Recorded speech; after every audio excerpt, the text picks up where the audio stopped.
એ રામ રામ ને સીતારામ. મહાદેવના દર્શન કરીને આપણે પહોંચી ગયા ઓફિસ પર. ઓફિસે પહોંચીને જોયું તો બધા આવી ગયા હતા આજે તો. એટલે આપણે કામ કરવા બેસી ગયા. એટલામાં જ ઋષિક લઈને આવ્યો શેરડીનો રસ. અને પછી હું આખો ગ્લાસ ભરીને પી લીધો રસ. પ્રિયમભાઈ પાસે પૈસા વધી જ ગયા છે હમણાંથી. પછી નીકળી ગયા સર્વિસમાં એક ગાડી નાખી હતી તો એ લેવા હું અને રાજન બેવ.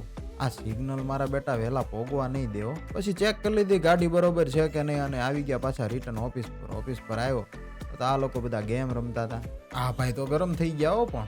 અને આ ઋષિ ક્યુબ બનાવતો હતો. અડધો કલાકથી મહેનત કરતો હતો પણ કાંઈ મેળ આવ્યો નહીં. એટલે એણે મૂક્યું ક્યુબ સાઈડમાં ને લીધી વેફર હાથમાં ને બધાને કે હાલો ખાવા. વેફર કઈને ઉભા થયા તો પ્રિયમ અને ઋષિક વચ્ચે બબાલ થઈ ગઈ. પાટે પાટે આવ્યા. હજી એના રુઝન આવે ત્યાં તો બીજી જગ્યાએ ડખો ચાલુ થઈ ગયો. હારા પેટનો માર્યો હો પણ. પછી આપણે કર્યું લેપટોપ બંધ અને કરી ગાડી ચાલુ અને થઈ ગયા ઘર ભેગા.